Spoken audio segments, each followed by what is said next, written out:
Il y a 30 ans, en 1991, ils étaient là et ont découvert la grotte Cosquer. Aujourd'hui, ils se retrouvent et sont les oubliés de cette histoire. Pascal Auriol, Yann Gauguin, Sandrine Cosquer et Marc Van Espen. les retrouvailles, c'est quelque chose d'inespéré, de magnifique. Voilà, donc on a plein de choses à se dire, à se raconter. mais moi je trouve qu'on n'a pas changé.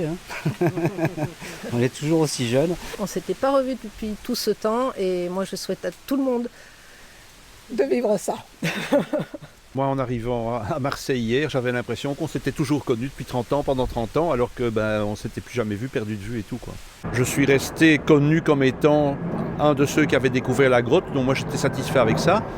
J'ai rencontré à l'une ou l'autre occasion Luc Vanrel, et puis quand on a annoncé qu'il y allait avoir la reproduction, j'ai pensé justement à contacter Luc Vanrel pour dire tiens, est-ce que par hasard vous faites une inauguration, et si par hasard il y a une inauguration, est-ce que vous allez m'inviter parce que j'existe toujours. Et c'est à ce moment-là que Yann m'a retrouvé.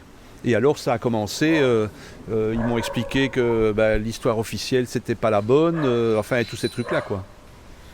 Donc alors j'ai visité la réplique aujourd'hui, je suis bluffé par la performance technique des éclairages et surtout des artistes qui ont reproduit les peintures.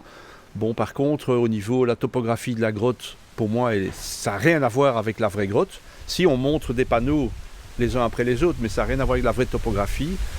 Et alors, à mon sens, ce qui est scandaleux, c'est le film qui remontre la découverte, parce qu'à peu près tout est faux, quoi.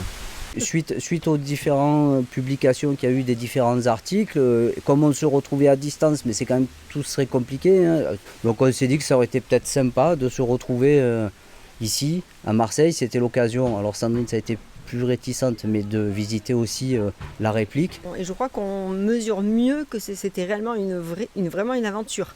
Le côté extraordinaire de cette aventure. Quand j'ai posé le fil d'Ariane avec mon frère, je me suis arrêté dans le lac souterrain. On n'a pas immergé parce que j'étais au bout du dévidoir et que c'est pas prudent de quitter son fil d'Ariane et de partir. Surtout que ça devenait vraiment très grand. Je crois que le premier souvenir, c'est l'arrivée justement, quand on a percé cette eau immobile. On a l'habitude de plonger en mer avec des vagues, etc. Et là, d'un coup, l'eau était plate. Le premier souvenir que j'ai, c'était que ça scintillait de partout. Alors on avait des toutes petites lampes, des petits faisceaux, et chaque fois qu'on braquait le faisceau, ça brillait comme s'il y avait 1000 diamants.